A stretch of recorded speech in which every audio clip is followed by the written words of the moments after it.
કેટલું જાતે કરવું અને કેટલું બીજાને સોંપવું. મિતેશ અને રોનક બંને જણા સાથે ભણ્યા, સાથે MBA કર્યું, ઉંમર સરખી, ઇવન કંપની પણ સરખી જ જોઈન કરી. પણ તોય 5 વર્ષ પછી આજે મિતેશ કરતા રોનક વધારે આગળ વધ્યો છે, વધારે ગ્રો થયો છે. રોનકને જલ્દી પ્રમોશન્સ મળ્યા અને મિતેશ થોડો ઢીલો પડ્યો. એનું રીઝન શું? રોનક બધા કામ જાતે નથી કરતો. એને ખબર છે કે બધું જાતે કરવા જશે તો પહોંચી જ નહીં વળે. બટ મિતેશ, એનો આગ્રહ પરફેક્શન નો હોય, એ કામ સોંપી જ ન શકે. બધું પોતાની ને પોતાની પાસે રાખે. એને એમ થાય કે જો હું આ કામ સોંપી દઈશ અને પેલાને નહીં આવડે તો, હું જે રીતે પતાવું છું એ રીતે બીજા નહીં ઉકેલી શકે તો. આ ડાઉટને કારણે મિતેશના માથે હંમેશા બોજો રહે છે. બીજાને નહીં આવડે એના કરતા હું જાતે જ કરી નાખું, આ પ્રેશરમાંથી મિતેશ મુક્ત નથી થઈ શકતો અને સરવાળે ધીરો પડે છે. રૂટીનમાં થઈ શકે એવા કામો એને કરવાના જ ના હોય.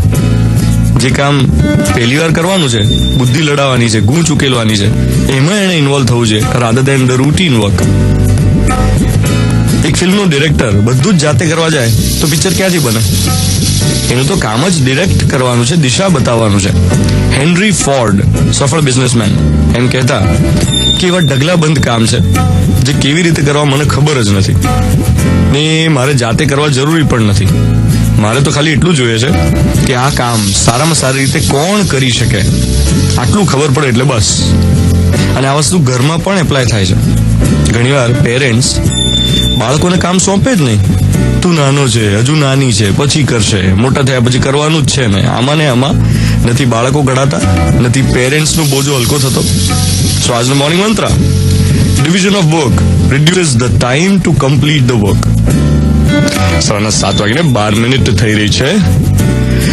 આજે 30 જૂન 2015, મહિનાનો છેલ્લો દિવસ, મંગળવારની સવાર. હું છું ધ્વનિત તમારી સાથે. Good morning my dear.